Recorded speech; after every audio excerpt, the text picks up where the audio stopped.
ओम ओम नमो नमो भगवते वासुदेवाय। वासुदेवाय।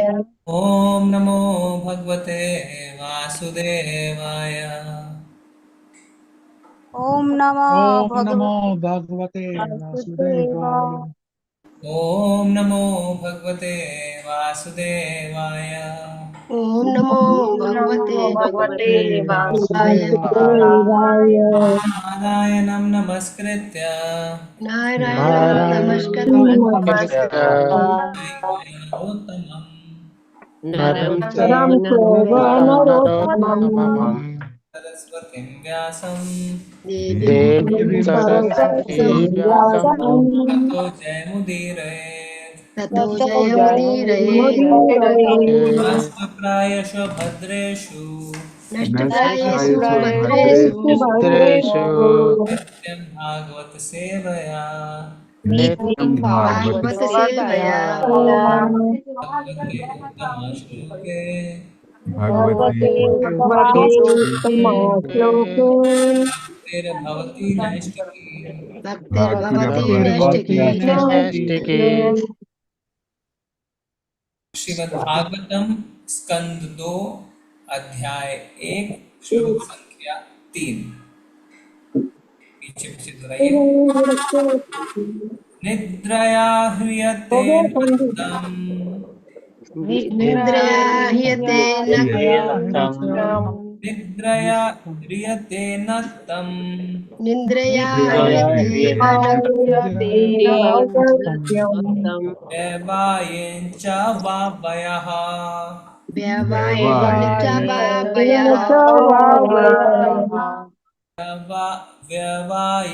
बाबयः। व्यवायेन च वावयः व्यवायेन च बाबयः। भावयः। दिवाचार्थे भावयः। राजन् दिवाचार्थे राजन् दिवाचार्थे हया राजन् दिवाचार्य राजन् कुटुम्बेन वा वा भरणेन वा कुटुम्बभरणेन कुटुम्बवर्णेन वा वा निद्रया ह्रियते नक्तम् निन्द्रया ह्रियते ह्रियते नक्तम् व्यवायेन च वावयः व्यवायेन च बाबयः। दिवाचार्थे हया राजन् दिवाचार्थे राजन् राजन् कुटुम्बभरणेन वा कुटुम्बभरणेन वा कुटुम्बवर्णेन वा हया ह्रियते नक्तम् निर्दया निन्द्रया ह्रियते ह्रियते नक्तम् व्यवायेन च वावयः व्यवायेन च बाबयः। भावयः। दिवाचार्थे हया राजन् दिवाचार्यया राजन् राजन् कुटुम्बभरणेन वा कुटुम्बभरणेन वा। कुटुम्बवर्णेन वा। जी कौन करना चाहता है श्लोक का पठन करिए। हरे कृष्ण प्रभु जी। द्रव्यते नक्तम् अभयानं च वावयम् दिव्याचार्थः या राजन् कुटुम्बभरणं वा। हरे कृष्ण प्रभु जी। हरे हरे कृष्ण कृष्ण प्रभु प्रभु जी। प्रणाम। निर्दया ह्रियते नक्तम् व्यवायेन च वावयः दिवाचार्थे हया राजन् कुटुम्बवर्णेन वा। हरे कृष्ण हरे प्रभु। कृष्ण प्रभु जी। हरे कृष्ण। निद्रया निद्रया ह्रियते रक्तम् व्यवायेन च बाबयः दिवाचार्थे हया राजन् कुटुम्बभरणेन वा। हरे कृष्ण। हरे कृष्णा प्रभु जी। निद्रया ह्रियते नक्तं वैवाहिन च भावयः दिवाचार्ते हया राजन् कुटुम्बो भरणेन वा। हरे कृष्णा। हरे कृष्ण प्रभु जी। निद्राया ह्यते नक्तं वैवायेन च वावयः दिवाचार्थया राजन् कुटुम्बो भर न वा। हरे कृष्ण। हरे कृष्ण प्रभु जी। निद्रया ह्रियते नक्तं व्यवायेन च वावयः दिवाचार्थे हया राजन् कुटुम्बभरणेन वा। हरे कृष्ण। जी हरे धन्यवाद। कृष्ण। जी माता जी पढ़ लीजिए। हरे कृष्ण प्रभु जी। निद्रा यत्ते नरकं दयायने च विभा दिव्या च आतिथ्या च राजन् कुटुम्बयन् भव। हरे कृष्ण। धन्यवाद। निद्रया हम्म, सो करके, क्रियते नष्ट करते हैं, नत्तम रात्रि, व्यवायेन मैथुन में, च भी, वा या तो, वयः जीवन, जीवन अवधि या आयु, दिवा दिन, च भी अर्थ यानी आर्थिक, इहा इहया विकास, राजन हे राजा, कुटुंब पारिवारिक सदस्यों के भरणेन पालन करने में, वा अथवा ऐसे ईर्ष्यालु गृहस्थ, ग्रह मेधि का जीवन रात्रि में या तो सोने या मैथुन में, रत रहने में तथा दिन में धनोपार्जन या परिवार के सदस्यों के भरण पोषण में व्यतीत होता है। पीछे पीछे दोहराइए।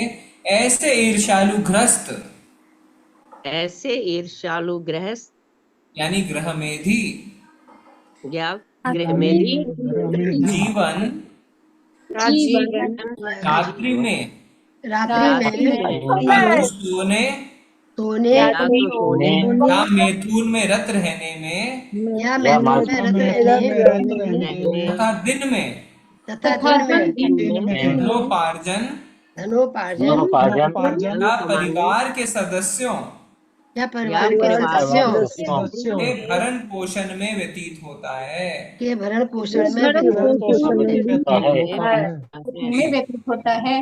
तात्पर्य पढ़िए, कौन पढ़ेगा? हरे कृष्ण प्रभु जी। जी शिला आशा माता। प्रभुपाद की जय। शिला प्रभुपाद द्वारा वर्तमान मानव सभ्यता मुख्यतः रात्रि में सोने तथा मैथुन करने और दिन में धन कमाने और उसे परिवार के भरण पोषण हेतु खर्चा करने के सिद्धांतों पर आधारित है। इस तरह की मानव सभ्यता भगवत विचारधारा द्वारा निंदित है।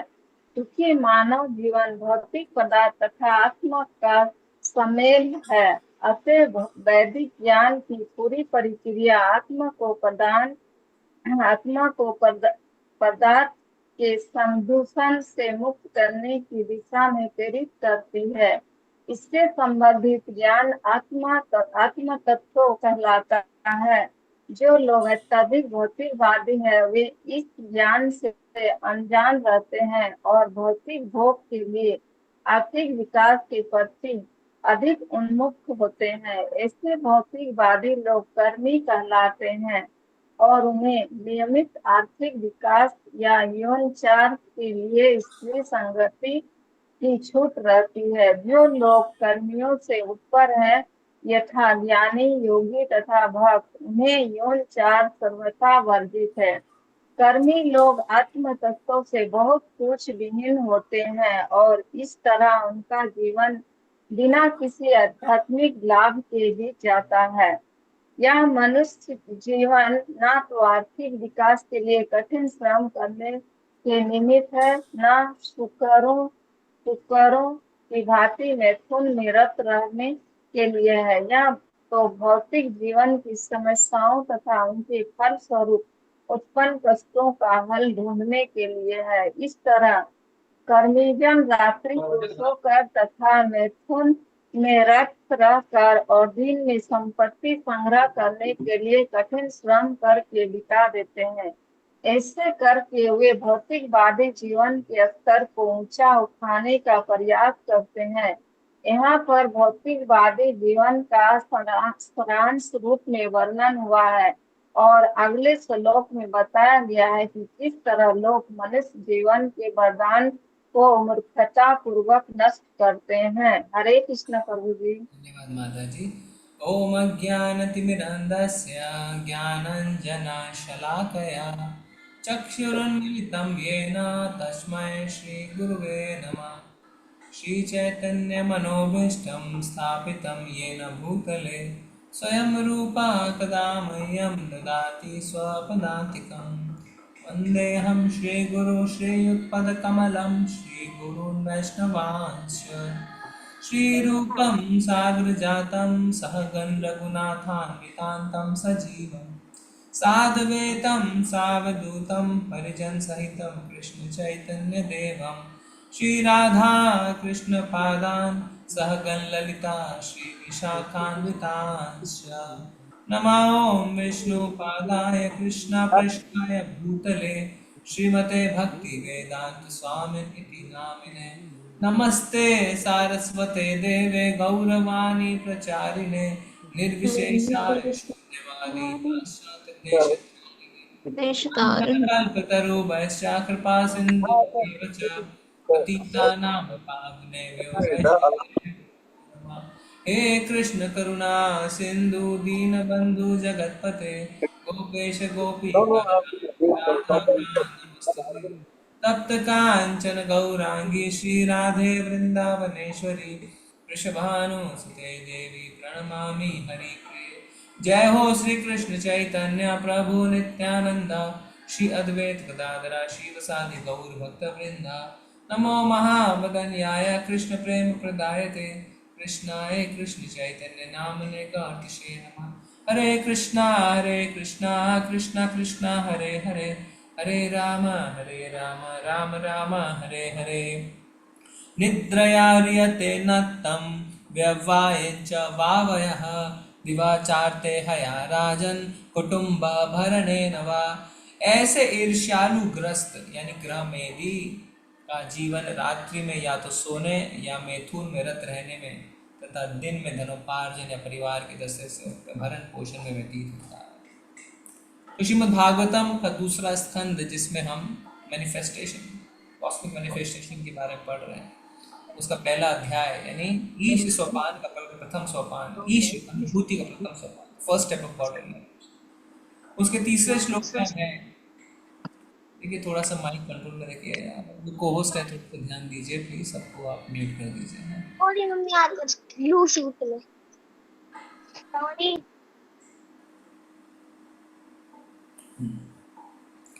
तो प्रश्न जो पहले श्लोक में सुखदेव गोस्वामी ने परीक्षित महाराज को कहा था कि महाराज आपने क्या प्रश्न पूछा है, क्योंकि आपका जो प्रश्न है वो समग्र मानव कल्याण के लिए। और प्रश्न ये था कि जो मरने वाला व्यक्ति है उसके कर्तव्य क्या है, उसे क्या सुनना चाहिए, क्या करना चाहिए, क्या नहीं करना चाहिए।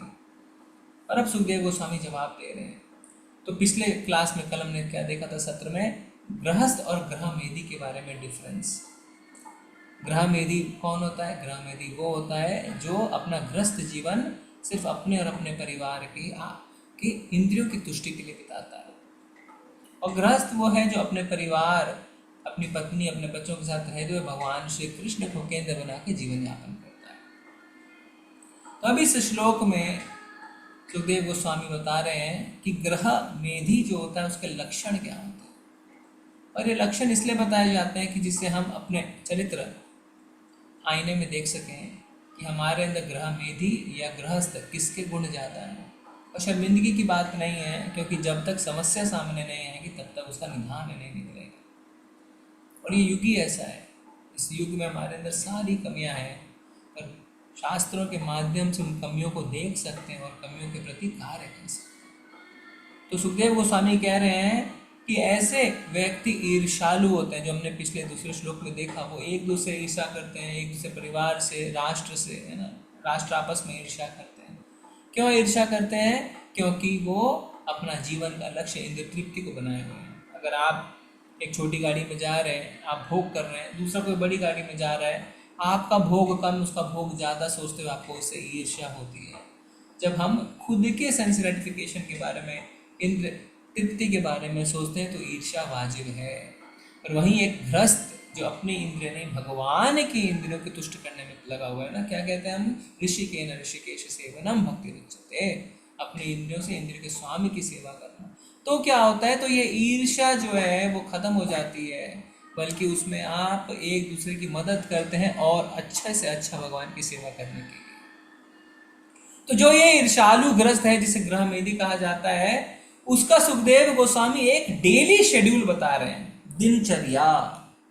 और आप सब बिल्कुल आराम से बैठ जाइए, रिलैक्स, और सोचिए आज के समय का एक आम व्यक्ति, एक नॉर्मल पर्सन जिसको हम कहते हैं नॉर्मल पर्सन, उसकी दिनचर्या क्या है।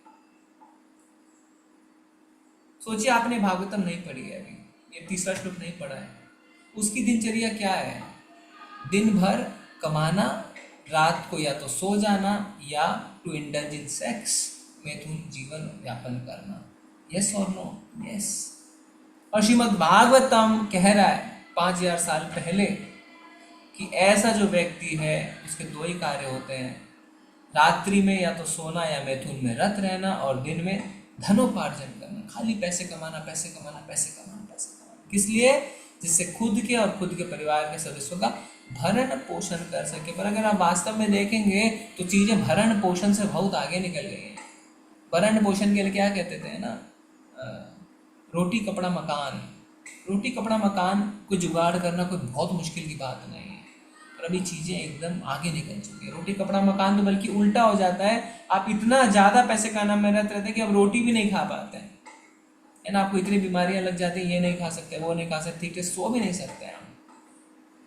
तो देखिए हमारे शास्त्रों की महानता, कितने कम शब्दों में कितना सटीक वर्णन कर दिया है। अगर आपको बोला जाए कि एक आम आदमी की दिनचर्या को आप डिफाइन करिए, आप घुमा फिरा के ये ऐसे वैसे ऐसे करके कुछ ना कुछ कहेंगे। शास्त्र ने 2 लाइन, अगर आप देखिए श्लोक के 2 लाइन में 10 शब्दों में बता दिया है। क्या? व्यक्ति दिन भर धनोपार्जन करता है जिससे अपने परिवार का भरण पोषण कर सके, रात को शयन करता है, सोता है या सेक्स में इंडल्ज होता है। Finished, full stop, exact description. देखिए ये सब पढ़ के आपको अपने शास्त्र के प्रति और श्रद्धा बढ़ जानी चाहिए, विश्वास की कितने सटीक तरीके से इस सिचुएशन को उन्होंने बता दिया, और ये सच्चाई है, हमारे साथ ऐसा हो रहा है। पर निराशा की बात यह है कि आज के समय में ऐसे जीवन यापन का ही बोलबाला है, इसी को ग्लोरीफाई किया जा रहा है। अगर आप देखें आज के समय में कोई व्यक्ति सक्सेसफुल, अगर आप कहते हैं ना अरे ये तो बहुत ज़्यादा सक्सेसफुल है, उसकी डेफिनेशन क्या है, उसकी परिभाषा क्या है? क्या है आप बताइए, आज के समय सक्सेस की क्या परिभाषा है? बताइए, आप अनम्यूट कर सकते हैं? हाँ, 1 मिनट, हाँ भी अनम्यूट करिए। आपके हिसाब से आज के युग में सक्सेस की क्या परिभाषा है? हरे कृष्ण प्रभु जी, सारे प्रणाम। प्रभु जी जो बोलते हैं कि उनके पास बहुत धन है या फिर बहुत रीच है, नहीं तो बहुत फेम है, बहुत फेमस है, उनको उनके हिसाब से सक्सेस वही है, इधर वो बहुत धन, फेमस है, नहीं तो उनके पास बहुत धन है। धन और यश, इसको सक्सेस माना जाता है। और कोई कुछ ऐड करेंगे? प्रभु जी किसी के पास कितनी गाड़ियां हैं, कितने बंगले हैं, कितनी प्रॉपर्टी है, इसी को ही आज के युग में माना जाता है कि सक्सेसफुल है। तो धन और यश को सक्सेस माना जाता है। और कोई बताएंगे? ओवर क्वालिफाइड, ओवर एजुकेटेड होते हैं, बहुत सारी डिग्रियां होती है, तो हाँ, तो आप की जो पढ़ाई आपने करी हुई, आपकी जो डिग्रीज हैं, उससे सक्सेस माना जाता है, ठीक है। और कौन सी पढ़ाई? शास्त्रिक पढ़ाई या मटेरियल पढ़ाई? मटेरियल पढ़ाई। मटेरियल पढ़ाई को शास्त्र में क्या कहते हैं? अज्ञान, है ना। भगवान क्या कहते हैं कि ये 20 बिंदु ज्ञान है, बाकी सब अज्ञान है, तो वो अज्ञानता, ठीक है। और कौन सा पॉइंट हो सकता है आज के समय में सक्सेस की क्या परिभाषा है? Strong family background. Family background मतलब धन, यश, इन्फ्लुएंशियल होते हैं लोग, बड़े बड़े कॉन्टैक्ट्स होते हैं, हाँ, अपनी साख जमाते हैं, हमारे इनसे टच है, हमारा उनसे टच है। तो आप देखिए ऐसे लोगों को हम मानते हैं कि इन्होंने जीवन में कुछ किया है, जो दिन भर, और आप देखें सारी चीजें कहीं ना कहीं धन से जुड़ी है। धन होगा, यश आ जाएगा, धन होगा, गाड़ी घोड़ा मकान आ जाएगा। धन होगा, आपके कॉन्टैक्ट्स बढ़ जाएंगे क्योंकि लोग आपके पास आने शुरू करेंगे। धन से सारी चीजें जुड़ी हैं। तो धनवान व्यक्ति को ही आज के समय में बाजीगर कह देना। पर शास्त्र ने इसका खंडन कर दिया, भत्तर्सना कर दी। प्रभु जी ऐसे भी आदमी है जो बोलते हैं धर्म से क्या होगा, खाने पीने बच के मिलेगा। तो आप देखिए, तो दोपहर में लोग धन कमा रहे हैं और रात को क्या चल रहा है, नाइट क्लब्स में आप जाएंगे ना, पता चल जाएगा क्या चल रहा है। या तो लोग सेक्स में इंडल्ज्ड हैं या सो रहे हैं। आप कॉलेज में आप बच्चों को देखिए, कॉलेज में बच्चों के कंपटीशन क्या होता है, कौन कितना सोया, कौन कितना सोया। तो वास्तव में जीवन में यही चीजें बची हैं और इसी को ग्लोरियस माना जाता है, महिमा मंडन किया जाता है कि अमीर व्यक्ति है ना, ये जो इसके मुख से जो भी निकल रहा है सब सही निकल रहा है क्योंकि इसने पैसे कमा के अपने आप को प्रूव कर दिया है। पर शास्त्र हमें क्या कर रहे हैं, प्रभुपाद जी लिख रखे हैं, इस तरह की मानव सभ्यता श्रीमद् भागवतम की विचारधारा द्वारा निंदित है। शौक लग रहा है। देखिए, मान लीजिए ये श्लोक हम एक बड़ी कंपनी के कॉन्फ्रेंस रूम, एक ऑडिटोरियम में जहां उसके 10,000 एम्प्लॉइज बैठे हैं, उनके आगे पढ़ दें। आप सब तो भक्त हैं, आपको सुन के ज्यादा शौक नहीं लग रहा है। उन लोगों के बीच में जो कट थ्रोट कंपटीशन में एक दूसरे को मात देके कॉर्पोरेट में ऊपर बनना चाहते हैं, सीएफओ बनना चाहते हैं, उनके आगे हम श्रीमद् भागवतम का ये श्लोक पढ़ दें कि ऐसे लोग दिन भर धनोपार्जन करते हैं और रात में सेक्स में या सोने में इंडल्ज रहते हैं, पर श्रीमद् भागवतम ने इस विचारधारा को निंदित किया है। शौक सहन ही नहीं कर पाएंगे इसको। क्या होगी, मान लीजिए आप कोई कार्य 25, 30, 40, 50 साल से कर रहे हैं और अचानक से कोई व्यक्ति आके बोलता है ये गलत कर रहे हैं आप, शौक नहीं लगेगा? ये क्या, मैं तो 40 साल से चीजों को कर रहा हूं, गलत कैसे बोल सकते हैं? पर गलत है। देखिए, जीवन भर लोग कितनी कमाई कर लें, पर एक कहावत है, पैसा जितना खर्च किया उतना आपका, बाकी दूसरे का। क्योंकि जब आप मर जाएंगे तो वो पैसा आपका नहीं है। आपने कितने करोड़ों रुपए कमा लिए, जितना खर्च किया वो आपका, बाकी दूसरों का। तो वास्तव में आप देखें तो हम मूर्ख बन गए, पूरे जीवन दूसरों के लिए ही धन कमाए, क्योंकि जो धन कमाने में इतने ज्यादा लगे रहते हैं ना, उनसे खर्च भी नहीं होता है, खर्च भी नहीं होता है उनसे। और ये जब धीरे धीरे हमें रियलाइजेशन होता है, आत्म साक्षात्कार होता है, तो आप देखेंगे भक्त के पास कम पैसे होते हुए भी वो अपने पैसे को भगवान की सेवा में लगाता है, क्योंकि उसको पता है कि जितना खर्च किया वो मेरा, बाकी तो दूसरों के लिए। तो बैंक लेके जाएगा या मेरे बच्चे लेके जाएंगे या कोई भी और लेके जाएगा, पर मेरा नहीं है। पर इसके लिए जीवन किसने खराब किया? आपने खराब किया। पता नहीं आपकी आत्मा को क्या गति मिलने वाली है। कई लोग कहते हैं नहीं प्रभु जी, परिवार है, बच्चों का तो देखना ही पड़ेगा ना। देखिए, कहावत है, पूत सपूत तो क्यों धन संचय, पूत कपूत तो क्यों धन संचय। अगर पूत आपका सपूत है, पुत्र सपुत्र है, तो खुद ही कमा लेगा, आपको कमाने की आवश्यकता नहीं है। और पूत कपूत तो क्यों धन संचय, अगर पूत आपका कपूत है, पुत्र बेकार है, तो फिर क्यों धंधा कर रहे हैं, फिर क्यों आप पैसा कमा रहे हैं, क्यों इकट्ठा कर रहे हैं? क्योंकि वैसे भी सारे पैसे को लुटा देने वाले हैं। पूत सपूत तो क्यों धन संचय, पूत कपूत तो क्यों धन संचय। पर हमने इसी को आज जीवन का यार्ड स्टिक बना लिया है कि सक्सेस तो इसी को कहते हैं। पर आज इस श्लोक में श्रीमद् भागवतम ने इसकी भर्त्सना कर दी है और ये हमारे लिए बहुत बड़ा झटका। अच्छा, ये जीवन ऐसे नहीं बिताना चाहिए, हमने तो ऐसे ही बिताया, हमने तो अपने मम्मी पापा को ऐसे ही करते हुए देखा है, हमने तो अपने पड़ोसियों को ऐसे ही करते हुए देखा है, दिन भर पैसे कमाओ, रात में मजे करो। पर श्रीमद् भागवतम कहता है ये कुत्तों बिल्लियों वाली जिंदगी है। श्रील प्रभुपाद कह रहे हैं क्या, यह मनुष्य जीवन ना तो आर्थिक विकास के लिए कठिन श्रम करने के निमित्त है, ना शूकरों कुकरों की भांति मिथुन में रत रहने के लिए। शूकर और कुकर यानी हॉग्स एंड डॉग्स, शूकर और कुकर की तरह हम अपना जीवन नहीं बिता सकते। तो कर क्या रहे हैं हम, कर क्या रहे हैं आप सोचिए। इतना बड़ा धोखा मिल गया ना, किसी ने 40-50 साल जीवन के यही करते हुए निकाल दिया और श्रीमद् भागवतम के एक श्लोक ने उसको जीवन का सबसे बड़ा झटका दे दिया। क्या किया आपने भाई साहब। इसीलिए कल आप देखिए कुछ भक्त क्या कह रहे थे कि प्रभु जी लग रहा है सारा जीवन बर्बाद कर दिया, अभी रियलाइज हो रहा है कि सही मार्ग में चल। पूरा जीवन बर्बाद कर दिया प्रभु जी। जब तक श्रीमद् भागवतम श्रीमद् भगवत गीता हमारे जीवन में थी नहीं, प्रभुपाद जी के द्वारा बताई गई चीजें हमें बताई नहीं थी, लग रहा है पूरा जीवन ही हमने बर्बाद कर दिया। मात्र एक श्लोक हमारे शास्त्र का हमारा जीवन बदल सकता है। और क्या लिख रहे हैं प्रभुपाद जी, देखिए लिख रहे हैं मानव जीवन भौतिक पदार्थ तथा आत्मा का सम्मिलित रूप है। It's a combination of matter and spirit. हमारा जो जीवन है वो शरीर और आत्मा का कॉम्बिनेशन है। तो अब देखिए कितनी सिंपल बात है पर कितनी गहरी बात है, क्योंकि हमारे पास यहाँ पे अब एक ऑप्शन है, हम एक चॉइस कर सकते हैं। क्या चॉइस कर सकते हैं? या तो हम अपने आप को शरीर माने या तो हम अपने आप को आत्मा माने। आपका मनुष्य शरीर, आपका जो अस्तित्व है वो दो चीज को जुड़ के बना है, शरीर और आत्मा। और अब आपको ये चॉइस मिली है, निर्णय आपका है कि आप अपने आप को शरीर माने या अपने आप को आत्मा माने। अगर अपने आप को शरीर मानते हैं तो ये श्लोक पूरी तरीके से आप पे लागू होता है। क्या? दिन में पैसा कमाओ, रात में सो जाओ या तो मिथुन में रत हो जाओ।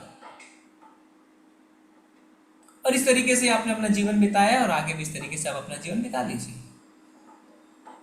पर साथ ही साथ प्रभुपाद जी बता रहे हैं, अगर आप अपने आप को आत्मा मानते हैं तो श्रीमद् भागवतम आपको विधि बताता है किस तरीके से इस स्पिरिट को, इस आत्मा को इस पदार्थ से, इस मैटर से दूर किया जा सकता है। और दूर करने का अर्थ क्या है? सच्चित आनंद।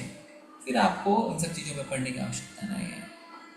प्रभुपाद जी लिख रहे हैं क्या कि ये विधि आपको शास्त्रों से मिलती है कि किस तरीके से इस आत्मा को पदार्थ के संदूषण से मुक्त करना है। और अभी जो हम कर रहे हैं, जो पिछले 2 साल 3 साल 4 साल से कर रहे हैं, वो यही कर रहे हैं कि किस तरीके से इस आत्मा को पदार्थ के संदूषण से दूर करना है। पर ये कार्य, ये जो विधि है, ये तब कार्य नहीं करेगी जब आप अत्यधिक रूप से भौतिकता में लिप्त है। आप सोचे मैं इधर भी और उधर भी, तब ये विधि कार्य नहीं करने वाली है। और भगवान स्वयं इसको श्रीमद् भगवद गीता में बताते हैं। कौन सा श्लोक है, कोई बताएगा, जिसमें भगवान ने स्वयं भगवद गीता में कहा है अगर अत्यधिक आप लिप्त हैं तो फिर आपके ऊपर ये विधि कार्य नहीं करेगी। कौन सा श्लोक है? भोगेश्वरीय प्रसक्तानाम। हाँ, पूरा बताइए माता जी।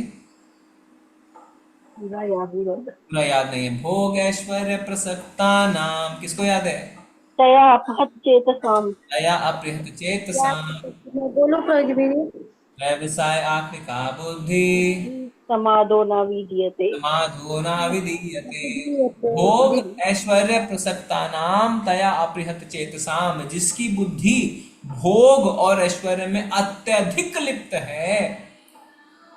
व्यवसाय आत्मिका बुद्धि समाधो न विधीयते, उसकी बुद्धि भगवान की भक्ति में नहीं लग सकती। व्यवसाय आत्मिका बुद्धि।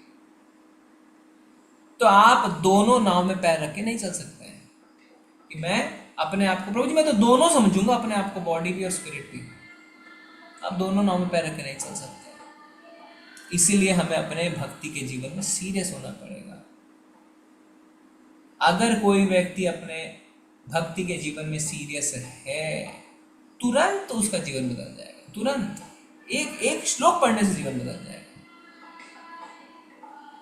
तो प्रभुपाद जी लिख रहे हैं कि हमारा ये जो जीवन है ये कठिन श्रम करने के लिए नहीं बना। इसका अर्थ क्या है? हम आलसी बन जाए क्या? कौन बताएगा?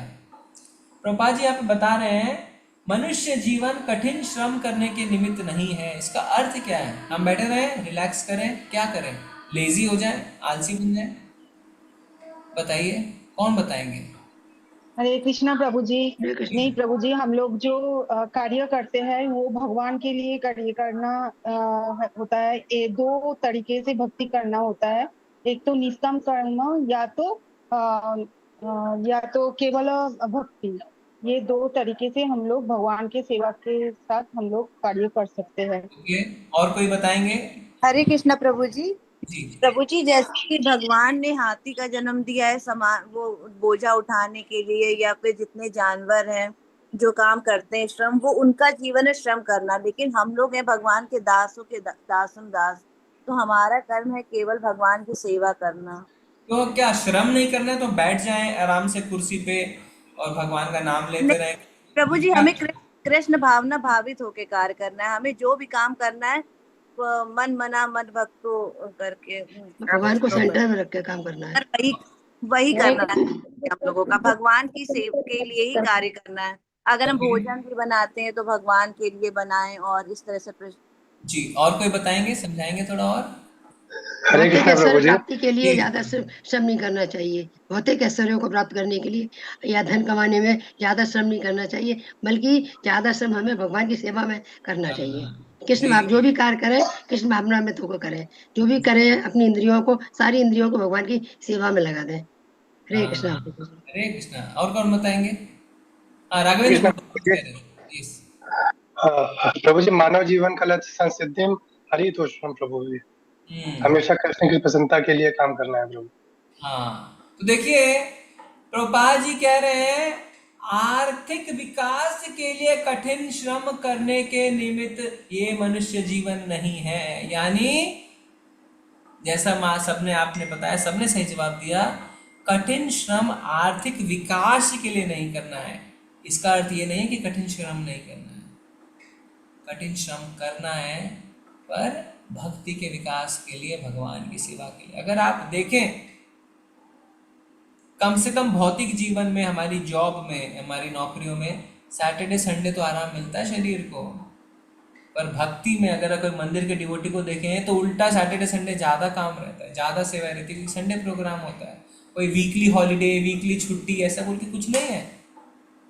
तो श्रम है, मानसिक भी शारीरिक भी, पर आर्थिक विकास के लिए नहीं, भगवान की सेवा के लिए। प्रभुपाद जी ने कितनी मेहनत करी। हम कई बार गलत समझ लेते हैं सेंटेंस को, हम सोचते हैं अच्छा भक्ति में कठिन श्रम नहीं, यानी आराम आराम से। लोगों की चाल बदल जाती है, धीरे धीरे चलना शुरू कर देते हैं। बोले क्या हुआ प्रभु जी? नहीं, प्रभुपाद जी ने कहा ज्यादा कठिन श्रम नहीं करना। अगर ऐसा होता तो प्रभुपाद जी खुद इतना कठिन श्रम करते क्या? हमारे को होस्ट ही चिल्ला रहे हैं माइक खोल के, बाकी तो क्या बोले। तो आप सोचिए अगर ऐसा होता तो क्या प्रभुपाद जी इतने कठिन श्रम करते हैं? नहीं करते। इस लेने से पता का स्वामी महाराज अकेले उन्होंने कितना श्रम किया है ना। मायापुर को प्रभुपाद जी ने ऑर्डर दिया, डेवलप मायापुर, बस। और आज देखिए अब मायापुर अकेले कितना श्रम, खेती करते थे अकेले जा जाके। तो भक्ति में, और जब फॉरेन में थे तो रेस्टोरेंट में काम करते थे, क्योंकि टेंपल चलाना था, टेंपल का इनकम नहीं था। श्रम करना है, पर भगवान की सेवा के लिए, खुद के इकोनॉमिक डेवलपमेंट के लिए नहीं। और एक इंपॉर्टेंट चीज जो बोल रहे हैं प्रभुपाद जी यहाँ पे समझा रहे हैं कि मैथुन कर्मियों के लिए छूट है। कर्मी मतलब जो अपने कर्म का फल चाहते हैं, फ्रूटिव एक्टिविटीज का फल चाहते हैं। पर जो योगी हैं, ज्ञानी और भक्त हैं, उनके लिए योनाचार सर्वथा वर्जित है, वर्जित है। और मेरी आशा है कि आप सब कर्मी जीवन नहीं बिताना चाहते।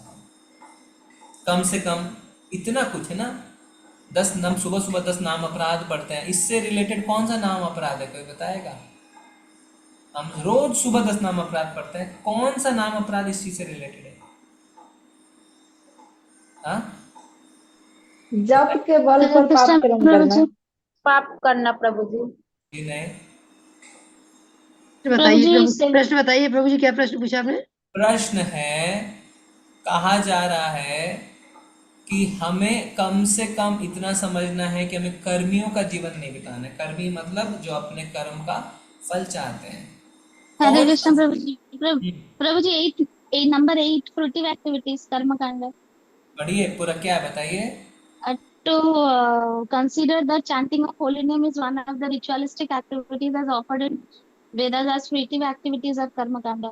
और क्या है ये इनडायरेक्टली, डायरेक्टली कौन सा है? सॉरी प्रभु जी, हरे कृष्णा। डायरेक्टली कौन सा नाम अपराध है? 10वां नंबर नाम अपराध क्या है? पढ़िए। जी प्रभु जी, the Sahid to not have full faith on the glories of the holy name, and even after so many And to maintain instructions, material attachments even after understanding even after so many so many instructions. instructions. Hindi में कौन बताएगा? हिंदी में कौन पढ़ रहा है? जी रोज प्रभु जी, मैं हाँ, बताइए। जब भगवान के जप विश्वास हरे कृष्ण मंत्र प्रभु जी। करते हरे हुए भी कृष्ण महामंत्र के जप में आध्यात्मिक पूर्ण विश्वास नहीं। पूर्ण विश्वास भौतिक का उसमें होना लगे आवश्यक एक रहना, जना बोलो, आवाज नहीं आ मंत्र रही। की महिमा जानते हुए भी भौतिक हरे आसक्ति कृष्ण में लगे रहना। भौतिक आसक्ति बनाए रखना, to ji maintain material attachments even after understanding so many instructions on this matter. कम से कम एवरेज आप सब जो यहाँ पे जुड़े हुए हैं पिछले 2, 3, 4 साल से जुड़े हुए हैं, so many instructions, इतने सारी चीजें आप पढ़ लिए हैं, और उसके बावजूद अगर आप भौतिक आसक्ति बनाए रखते हैं तो ये नाम अपराध है। और यही श्लोक में बात हो रहा है। कर्मियों का जीवन कम से कम मन देता है। भक्त बनने में समय लगता है, पर कम से कम कर्मियों का जीवन नहीं देता। भौतिक आसक्ति धीरे धीरे धीरे धीरे धीरे कम कर रहे। कई बार जैसे ही चीज बात पता चलती है ना, मन को धक्का लगता है, क्योंकि हम एक कंफर्ट, एक लाइफस्टाइल को यूज्ड टू हो चुके हैं,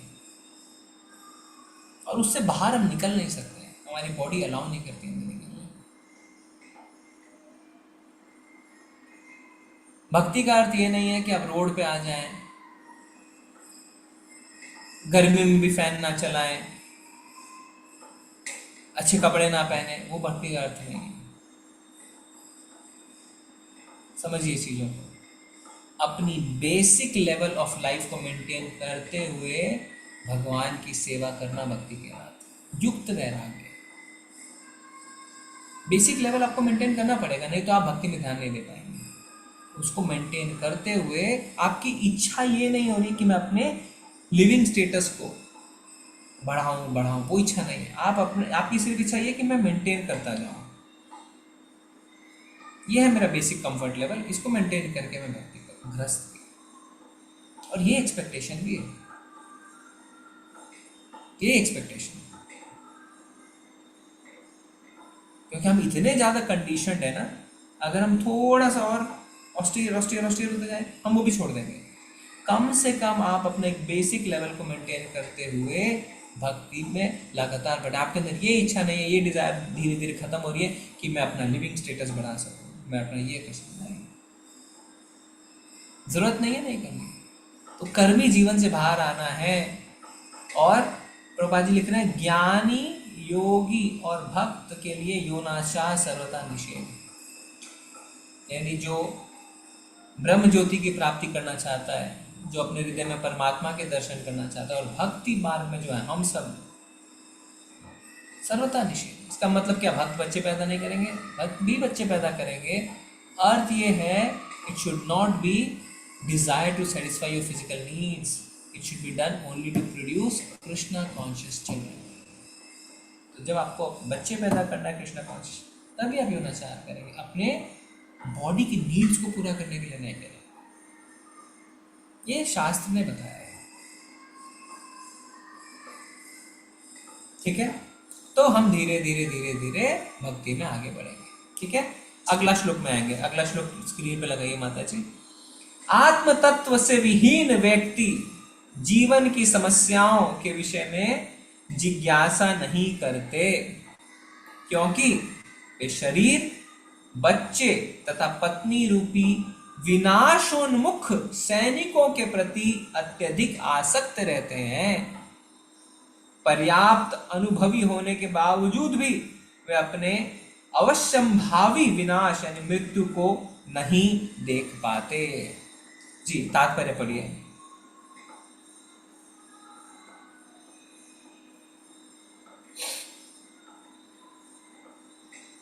हरे कृष्णा। हरे कृष्ण प्रभु जी। हरे कृष्ण गिरजा माता जी। हरे कृष्णा प्रभु जी, हरे कृष्णा माता जी। शील प्रभुपाद की जय। तात्पर्य प्रभुपाद द्वारा। ये बौद्धिक जगत मित्र लोक कहलाता है, जिसकी आयु लाखों वर्ष होती है। उस ब्रह्म से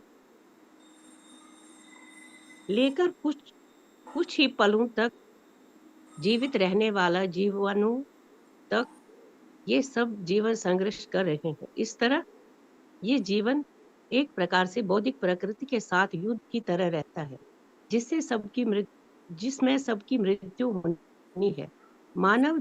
मानव योनि में जीवन इस विकट संघर्ष को समझने में सक्षम होता है, लेकिन परिजनों, समाज, देश इत्यादि प्रति अधिक आसक्त रहने से वो अपनी शारीरिक शक्ति, बच्चे, पत्नी, संबंधी जनों इत्यादि की सहायता से दुर्जय बौद्धिक प्रकृति पर विजय पाना चाहता है। यद्यपि वो अपने विगत अनुभवों की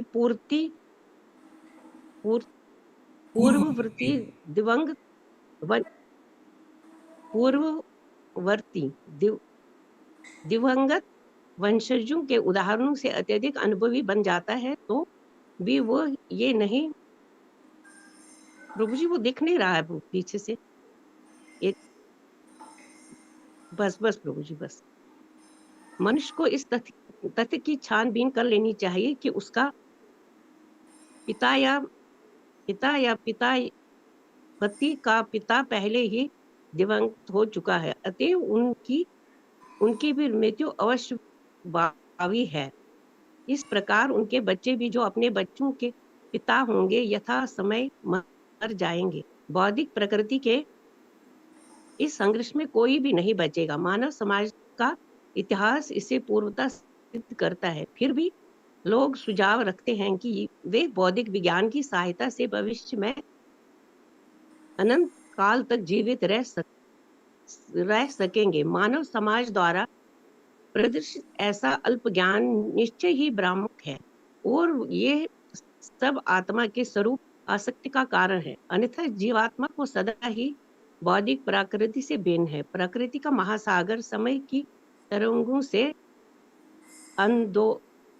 आंदोलित हो रहा है, तथा जीवन अवस्थाएं फैन के बुदबुदों के सदृश ज्ञान आत्म तत्व के अभाव में हम अज्ञान की शक्ति के शिकार बनते हैं, और इस तरह जीवन की स्थायी परिस्थितियों की व्यर्थ खोज के पीछे मूल्यवान मानवीय जीवन बर्बाद करते हैं, जो इस जगत में असंभव है। हरे कृष्ण। हमारे मित्र कुटुंबी और तथा कथित पत्नी एवं बच्चे न केवल विनाशशील है, अपितु जगत की ब्रह्म चकाचौंध से मोहग्रस्त भी है, अतः वे हमें बचा नहीं सकते। फिर भी हम सोचते हैं कि हम परिवार, समाज या देश के घेरे में सुरक्षित है। हरे कृष्णा प्रभु जी। इसके नीचे और गे मैं पढ़ देता हूँ। मानव सभ्यता का संपूर्ण भौतिकवादी विकास शव की सजावट के समान है। शव की सजावट। प्रत्येक व्यक्ति शव तुल्य है, जो कुछ दिनों तक अपने पंख फड़फड़ाता है। फिर भी मनुष्य जीवन की सारी शक्ति इस शव को अलंकृत करने में व्यर्थ जाती है। श्री सुखदेव गोस्वामी मोहग्रस्त मानवीय कार्यकलापों की वास्तविक स्थिति का दर्शन कराकर मनुष्य के कर्तव्य की ओर संकेत कर रहे हैं। जो लोग आत्म तत्व के ज्ञान से विहीन हैं, वे दिग्भ्रमित हैं, लेकिन जो भगवत भक्त हैं और जिन्हें दिव्य ज्ञान की पूर्ण अनुभूति है, वे मोहग्रस्त हैं। देखिए बाबा जी लिख रहे हैं, शव की सजावट। मानव सभ्यता का संपूर्ण भौतिकवादी विकास शव की सजावट के समान है। Decorating a dead body. जब कोई मर जाता है तो आप देखेंगे उसके शव को सजाया जाता है। अगर आप चिंता करें तो क्यों अगले 2-3-4 घंटे में उसको जला दिया जाएगा। तो वो सजावट वास्तव में कोई लाभप्रद नहीं है, उससे किसी का लाभ नहीं होगा। एक मरे हुए के शरीर को सजाने से किसी का लाभ नहीं होता।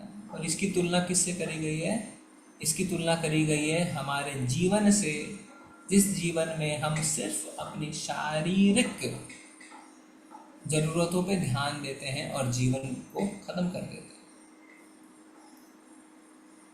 ये शरीर जो है कुछ समय बाद चला जाएगा। तो ये उसी तरीके से हुआ जिस तरीके से एक मरे हुए शरीर को सजाना जो थोड़े समय बाद जलने वाला है, उसी तरीके से हम अपने जब शरीर को सजाते हैं, सजाने का अर्थ पूरा जीवन सिर्फ शारीरिक जरूरतों के लिए ही निकाल देते हैं, वो उसी तरह है जिस तरीके से एक मरे हुए शरीर को सजाना, कि कुछ समय बाद ये शरीर खत्म हो जाएगा पर हम तो रहेंगे। हाँ, हम शरीर नहीं, हम आत्मा है। भगवान कहते हैं क्लियरली क्या, जीव, परमात्मा, प्रकृति, ये तीनों सनातन है। जीवात्मा और परमात्मा सनातन है, मतलब हमेशा से थी, हमेशा है और हमेशा रहेगी। शरीर चला जाए तो अगर आप अपना पूरा जीवन सिर्फ एक शारीरिक बॉडीली प्लेटफॉर्म में देहात्म बुद्धि के साथ निकाल देते हैं, सिर्फ शरीर की जरूरतें पूरी करने के लिए, खाना खाना है, सोना है, सेक्स करना है, अच्छा पहनना है, अच्छा ओढ़ना है, आप क्या कर रहे हैं, एक मरे हुए का शरीर सजा रहे हैं। सोचिए, शास्त्र देखिए कितने स्ट्रॉन्ग, आपको मतलब हर एक वाक्य एक थप्पड़ की तरह लगता है, हर एक वाक्य एक थप्पड़ है, तो पूरे हमारे एग्जिस्टेंस को, पूरा अस्तित्व को हिला देता है। क्या कर रहे हैं? अगर आप सीरियस हैं, थोड़े से भी सीरियस हैं, एक लाइन, प्रभुपाद जी कहते हैं ना, मेरी किताब एक पन्ना, एक पैराग्राफ तो छोड़ो, सिर्फ एक लाइन आपका जीवन बदलने में काफी है। आत्मा सनातन है, तो हमें क्या करना है? जो चीज नाशवान है उस पर अपना समय व्यर्थ करना है, कि जो चीज सनातन है उस पर अपना समय निकालना है? हमें अपना समय देना है जो चीज सनातन है उस पर। तो सारा हमारा जो ध्यान, हमें जो 60, 70, 80, 90, 100 साल की आयु मिली है इस शरीर में, उसमें ध्यान शरीर से हटा के आत्मा पर डालना है। शरीर पे डालेंगे, थोड़े दिन बाद शरीर चला जाएगा, जैसे मृत शरीर को जला दिया जाता है, कुछ भी हाथ नहीं लगा, ठेंगा, 100 साल बर्बाद हो गया आपके। पर यही 100 साल अगर आप आत्मा के विकास के लिए लगा दें, मतलब आत्म साक्षात्कार के लिए लगा दें, तो हो सकता है आप वापस अपने असली घर को पहुंच जाए, बैक टू होम, है ना, back to Godhead, back home, back to Godhead, भगवान के धाम पहुंच जाए। तो क्या चीज ज्यादा फायदेमंद है, शरीर को सजाना कि आत्मा को सजाना? आत्मा को सजाना, क्योंकि वहां पे पहुंचने के बाद फिर जन्म मृत्यु जरा व्याधि का कोई भी चक्र नहीं, वहां पे सिर्फ क्या है, आनंद ही आनंद, आनंद ही आनंद, सच्चिदानंद, ये आपका स्वभाव हो जाएगा। जैसे मान लीजिए आपका बच्चा है, कोई पढ़ाई कर रहा है, प्रोफेशनल डिग्री है ना, मान लीजिए डॉक्टर बनने के लिए या सीए बनने के लिए, लॉयर बनने, तो 3, 4, 5 साल उसके जीवन में बहुत तपस्या रहती है, स्ट्रगल। पर वो 3, 4, 5 साल का स्ट्रगल उसके आने वाली पूरे जिंदगी को 30, 40, 50, 60 साल को सुनहरा कर देता है ना। मान लीजिए कोई आपका बच्चा 3, 4 साल सीए की पढ़ाई कर रहे हैं, आने वाले 40 साल उसको सोचना ही नहीं है, कम से कम पैसों के बारे में तो बिल्कुल ही नहीं सोचेगा, अपने आप पैसे आ जाएगा। उसी तरीके से अगर आप अपना ये मनुष्य जीवन आत्म साक्षात्कार में, भगवत प्राप्ति में लगा दें, तो आपको सोचना ही नहीं है। अब बोलेंगे प्रभु जी ऐसा भी तो हो सकता है कि हम फेल हो जाएं, जैसे हर बच्चा थोड़ी ना सीए कर पाता है। पर देखिए मजे की बात क्या है, जो बच्चा सीए नहीं कर पाता, हो सकता है उसके 3, 4, 5 साल बर्बाद हो जाए और वापस जुड़े हो जाए। पर जो व्यक्ति इस मनुष्य जीवन में, इस मनुष्य शरीर में भक्ति पूर्ण नहीं कर पाता, उसके ये 60, 70, 80 साल बर्बाद नहीं होते हैं। भगवान भगवद गीता में बताते हैं अर्जुन के पूछने पे कि अगर कोई व्यक्ति बिना भक्ति करे पूरी तरह संपन्न के मर भी जाता है, अगले जीवन में उसको वहीं से आगे शुरुआत करने को मिलता है। 80% हुआ है, 81% से शुरू होगा। ये भक्ति की खूबसूरती है, लॉस नहीं है।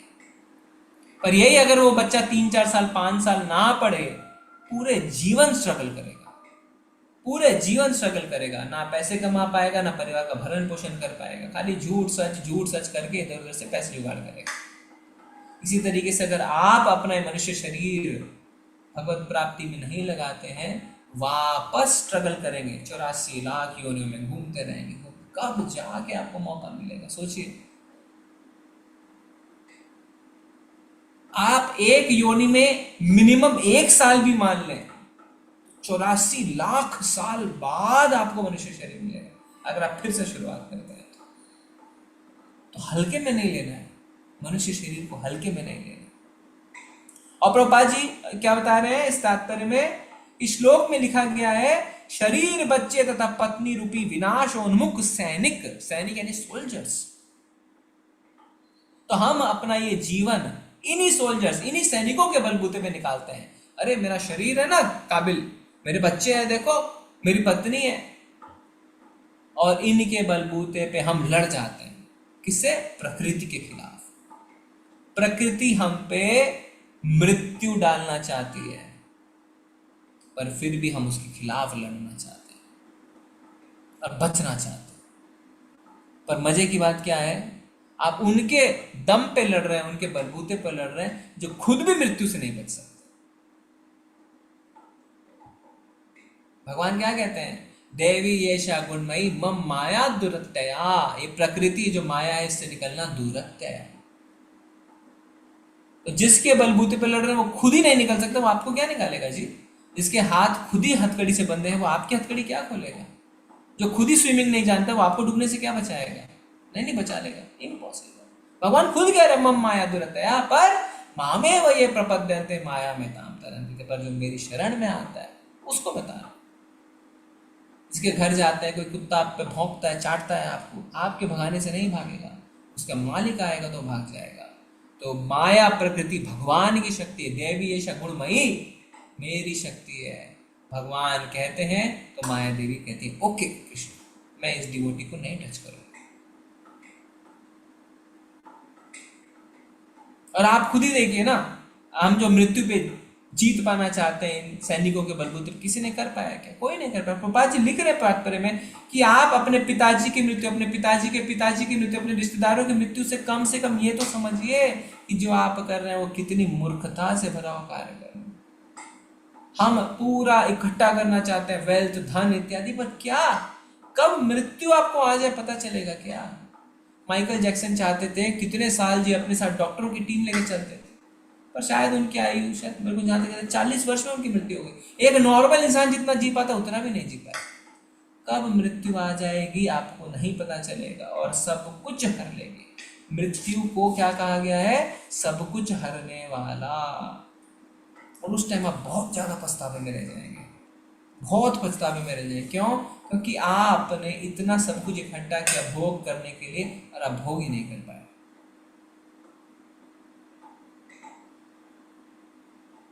आप बोलेंगे नहीं नहीं प्रभु जी हम तो ऐसा नहीं करते हैं, तो फिर क्यों बना रहे हैं बड़े बड़े घर, क्यों खरीद रहे हैं बड़ी बड़ी गाड़ियां?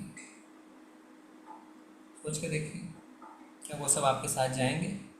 क्यों इकट्ठा कर रहे हैं इतनी प्रॉपर्टीज? नहीं हम अपने लिए नहीं कर रहे, हम तो अपने बच्चों के लिए कर रहे हैं। हमारी तो जिंदगी प्रभु जी बच्चों को फैसिलिटी देने में ही निकल गई।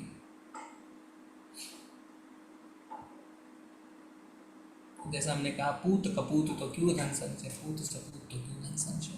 सरकार क्या आवश्यकता है? पूरा जीवन ये तो वही हो गया सोने की ईंट को पेपर वेट की तरह यूज करने का जो उदाहरण है। मनुष्य शरीर को आपने एक व्यर्थ काम में लगा। अरे आपको इतनी धन कमाने की इच्छा है, ठीक है धन कमाइए, उसका भोग मत करिए। हैं क्या करूं? भगवान की सेवा में लगाइए ना। हिजोली ने जयपताका स्वामी महाराज जब टेम्पल में तंगी आई, फॉरेन जब वो थे, तो उन्होंने तो धन कमाया, रेस्टोरेंट में काम किया अपने भोग के लिए, टेम्पल चलाने के लिए। नहीं प्रभु जी हमारी तो जीन्स में, हम तो गुजराती, हम तो मारवाड़ी, हम तो धन ही कमाना जानते हैं। ठीक है कमाइए धन, दे दीजिए भगवान के टेम्पल में, भगवान के काम में लगा दीजिए। वो कैसे करें? तो फिर क्यों झूठ बोलते हैं, क्यों बहाने लगा रहे हैं? भोग करने के लिए अगर हम जीवन को निकाल देंगे, धन संचय के लिए जीवन निकाल देंगे, इससे बड़ा दुर्भाग्य कुछ नहीं है, कुछ भी नहीं है। मृत शरीर को सजाने के जैसा सोचिए, आप मृत शरीर को चला, तो प्रभु जी क्या करें? शादी मत करिए। देखिए आप अगर गहराई से सोचें एक पुरुष ये सारी चीजें कर रहा है किस लिए? परिवार के लिए, पत्नी है, बच्चे हैं। पर जैसे ये लायबिलिटी हट जाती है, ब्रह्मचारी का जीवन देखिए, और अगर वो भक्ति में है तो उसको हर प्रश्न यही, हर सवाल मैं कमाऊं क्यों, किसके लिए कमाऊं? क्योंकि उसको ये भी रियलाइजेशन है मैं किसी भी वक्त मर सकता हूं, तो जो मेरा कमाया हुआ धन का उसका होगा क्या? जो गृहस्थ में है वो निश्चिंत है, मेरा कमाया हुआ पैसा मैं अपने बच्चों को दे दूंगा।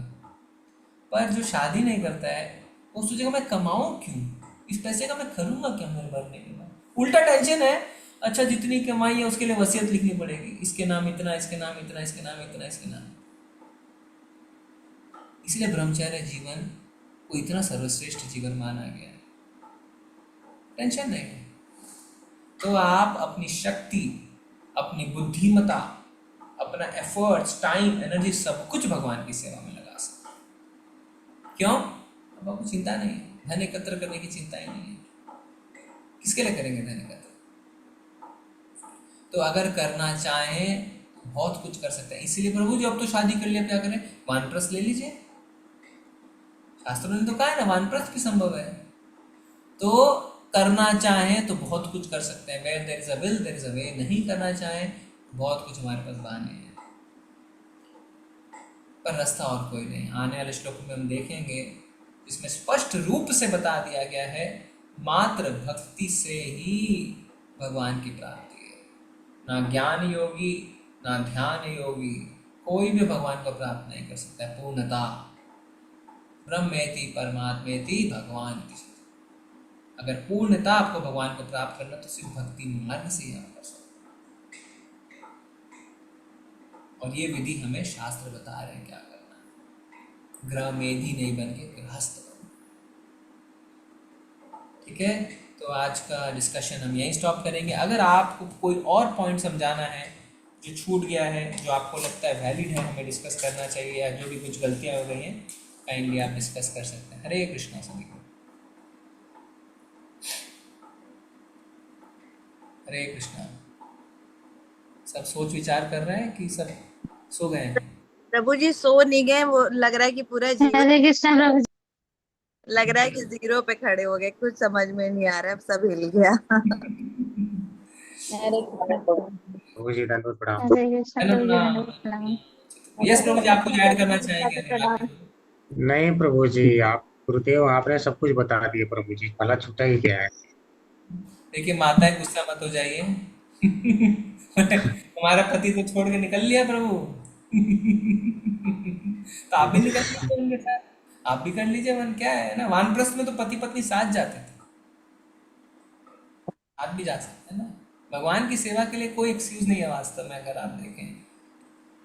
एक्चुअली इसीलिए प्रभुपाद जी के गुरु श्रील भक्तिसिद्धांत सरस्वती ठाकुर कहते थे there is no deficiency in this world, only deficiency is of Krishna consciousness. सिर्फ कृष्णा भावना भावित की कमी है और कोई कमी नहीं। ये कमी है प्रभु जी, ये कमी है, यहाँ पे गर्मी, यहाँ पे सर्दी, यहाँ पे पैसे नहीं है, यहाँ पे ये, कोई कमी नहीं। कमी तो है सिर्फ एक चीज की, कृष्ण भावना भावित, बस।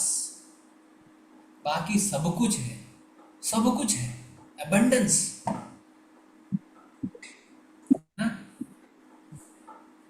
कितना सुनहरा मौका दिया। देखिए प्रभुपाद जी, हम सबको धन्यवाद प्रणाम कोटि कोटि, सुबह से शाम करते रहना चाहिए। ओम अज्ञान तिमिरंधस्य ज्ञानांजन शलाकया। इसलिए गुरु महाराज क्या कहते हैं सुने जब तक यदि प्रभुपाद न हो तो काले की हो तो जीवन बहित से। कौन बताएगा आपको ये शास्त्र सरल शब्दों, इतने सरल शब्दों में कौन बताएगा, बताइए। बहुत सुंदर भजन है प्रभु जी। हरे कृष्णा। इतने सरल शब्दों में प्रभुपाद जी ने जीवन परिवर्तन कर दिया है सैकड़ों लोग। जय श्रील प्रभुपाद, श्रील प्रभुपाद की जय। और किसी को कोई पॉइंट ऐड करना है, कुछ बताना है?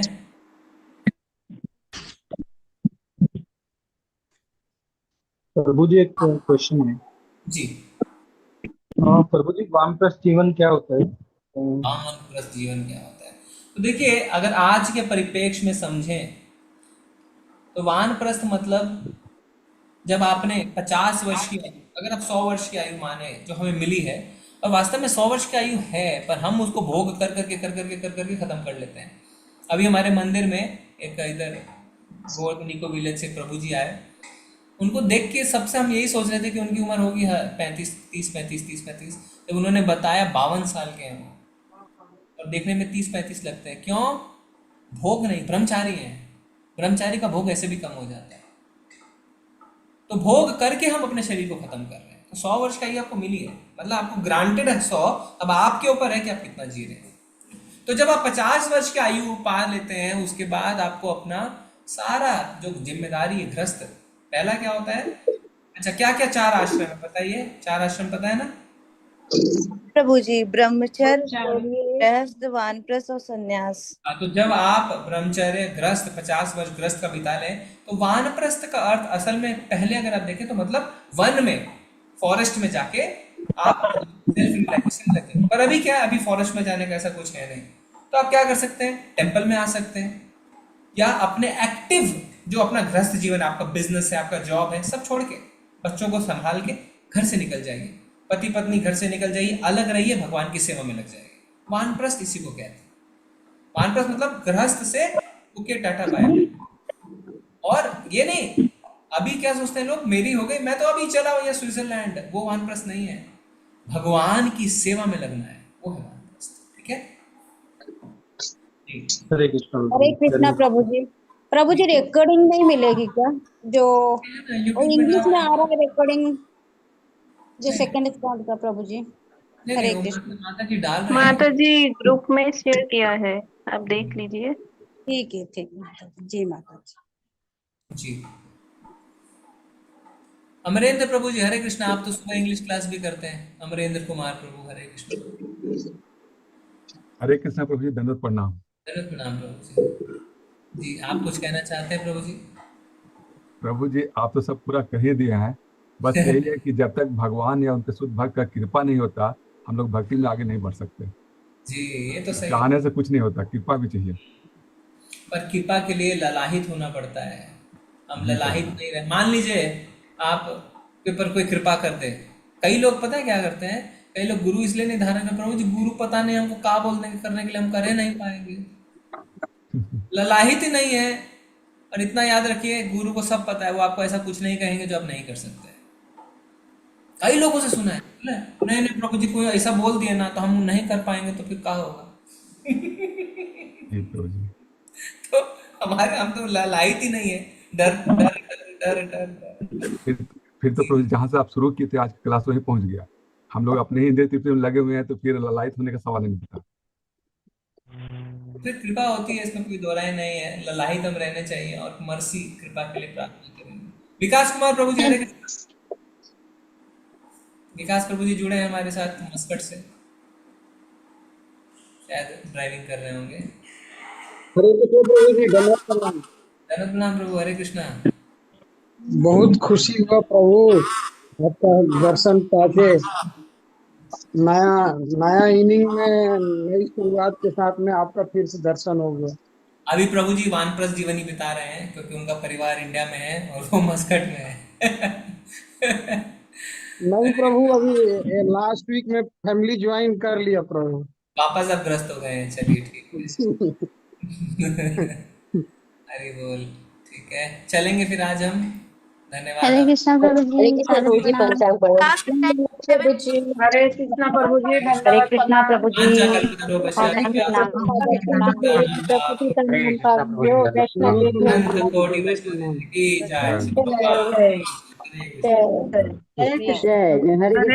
जी।